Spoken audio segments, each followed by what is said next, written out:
ټپه ولاړه ده.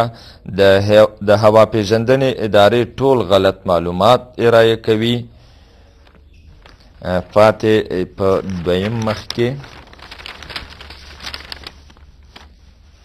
د دغو معلوماتو پر بنسټ دا مهال د ټرانسپورټ وزارت اړوند د ملي بس تصدۍ په ټپه ولاړه ده چې یوازې په کابل کې له 100 ډېر ملي بسونه د له منځه تلو په حال کې دي.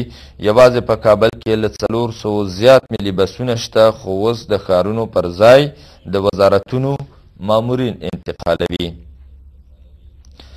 د محور ورځپاڼې د معلوماتو له مخې له کابل، هرات او کندهار پرته د افغانستان په نورو ولایتونو کې د خصوصي ټرانسپورټ د عوایدو راټولولو هیڅ اداره نشته.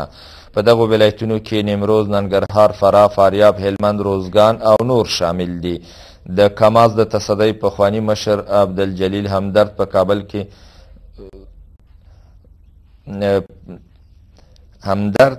کابل کې د تصدۍ د ځمکو په پلورلو کې په اختلاس تورن شو او د ټرانسپورټ او هوایي چلند د اوسني وزیر داودعلي نجفي له لورې په همدې تور له دندې ګوښه کړی شو.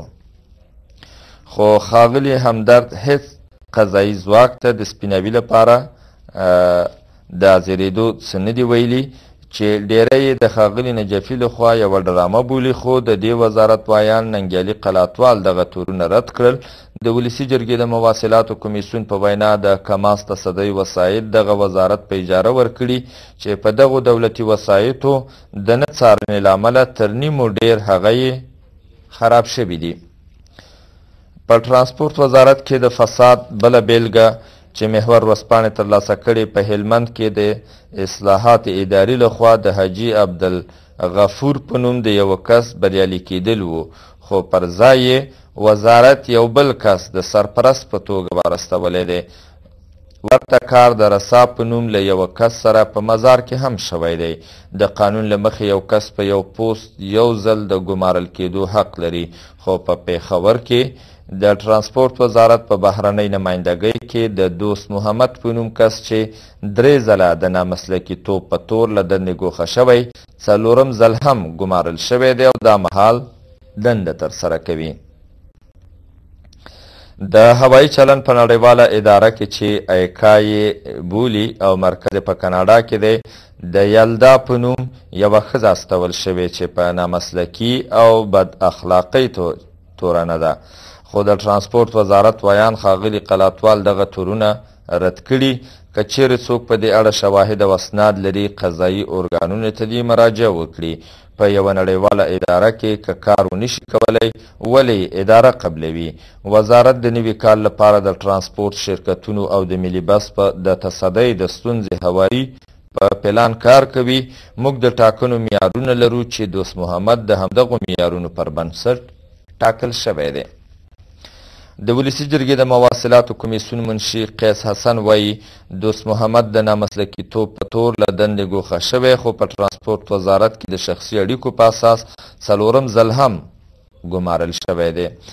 محور ورځپاڼې داسې معلومات هم ترلاسه کړي چې په سرپل کې د ټرانسپورټ د مدیریت لپاره یوه نمره ځمکه منظور شوې ده چې د جوړولو په بودیجه پسې یې مدیر په کابل کې یوه میاشت وخت تیر کړ، خو اوس هم پوره بودیجه نه ده ورکړ شوې او د مدیریت د جوړېدو کارونه لا هم نیمګړي پاتې دي.